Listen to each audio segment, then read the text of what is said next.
Welcome back to Center Stage. As we get back to Washington, D.C. for the NFIA's annual convention, we'll check out their Empowering Women seminar. Let's take a look.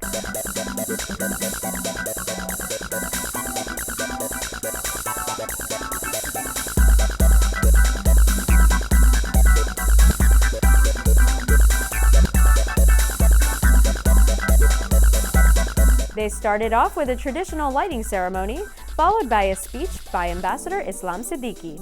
It's a great honor to be here this evening. I have to tell you, I told Angela that when she called me about this event, I said I would love to come, but there's another commitment Mrs. Siddiqui has made, and many of you know Angela, her passion, her graciousness and her persistence paid off, and she said, no, Dr. Siddiqui, even if you have to just drop by for a short time, please do that. And here I am, so I'm delighted, Angela, to comply with you. And of course, to all the time friend, Rajan and Angela, I could not say myself no, so here I am. Let me just tell you, number one is a subject which you have picked up tonight, empowerment of women and girls. This is a topic which is very not only timely, very crucial. And if you look at some of the discussions which are going on in U.S. Congress, the bill which was did not make it, at least the administration was pushing it for women's equality. So it's not only in developing countries, even in developed countries. I am Robin Reed, President and CEO of the National Foundation for Women Legislators.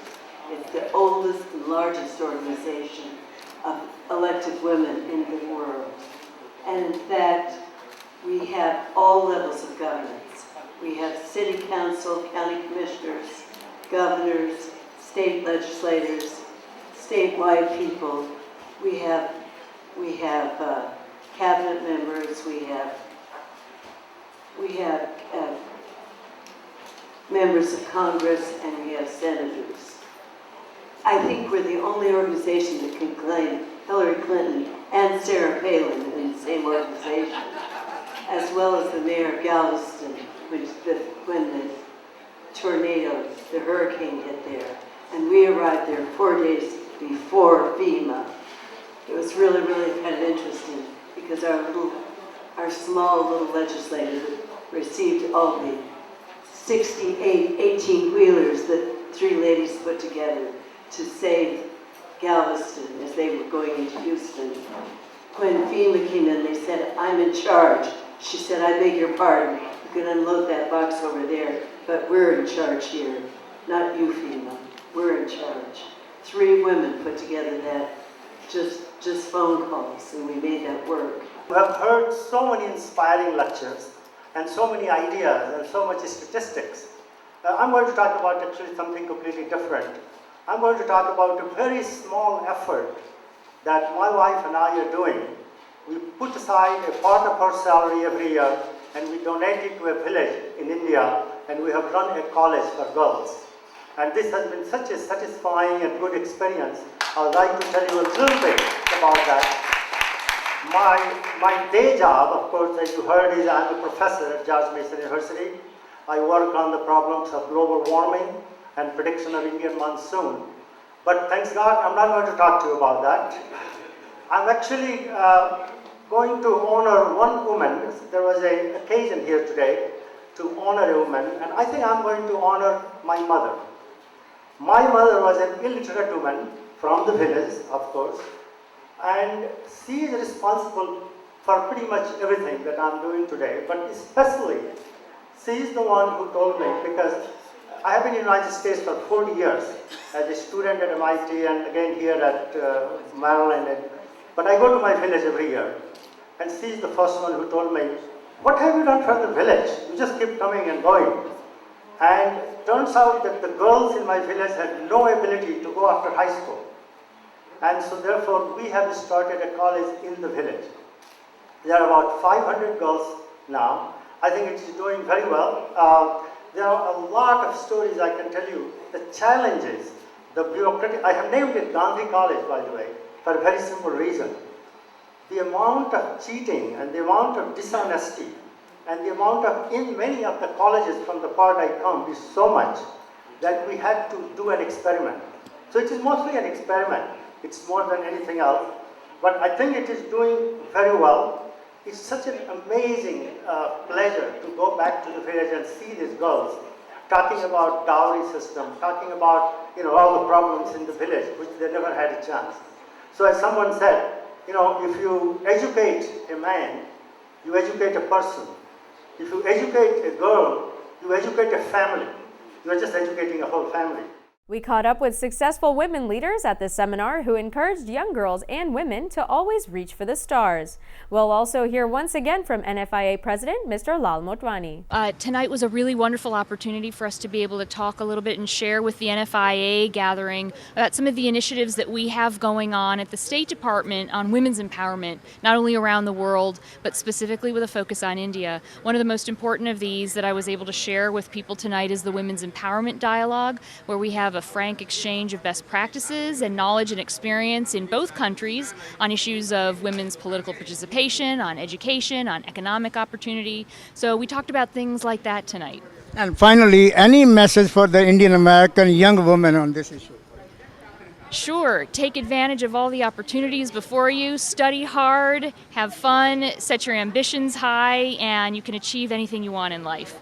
Today I talked a little bit about the issue of gender differences and gender inequality, which is very high in South Asia.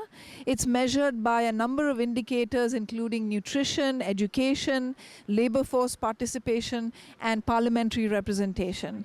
And these gender differences also show up in nutrition, in the fact that girls are significantly worse in nutrition than boys. And this then, the fact that girls have children young, they are undernourished, they gain very little weight during their pregnancy, their babies are of low birth weight, and the cycle continues.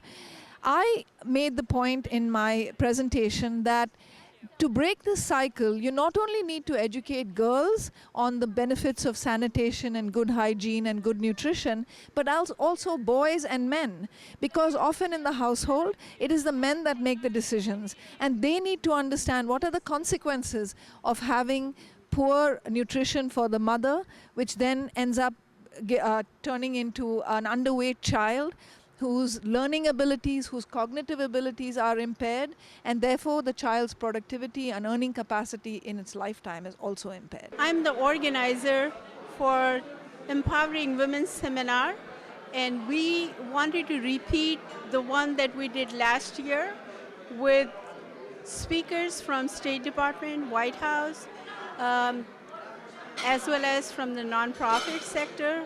We had prominent speakers from World Bank as well as Department of Education, and our topic was empowering girls and women in India and in other parts of the world. This year we had an excellent program for Congressional Luncheon, which we are doing, NFI is doing since the last 20 years, and this year was a great because we had not only more people, but we had more congressmen in luncheon over there, more than 15 congressmen and more than 250 delegates from all over the country. And plus, this is the first time that NFIA had about 40 representative delegates from India, from different 6 states who attended first time over here. The day was topped off with some entertaining dance performances.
That's it for today's episode of Center Stage, featuring the NFIA's annual convention in Washington, D.C.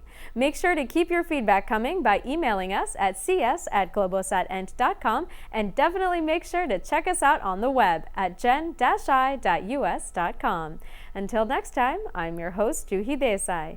Sahara Pranam.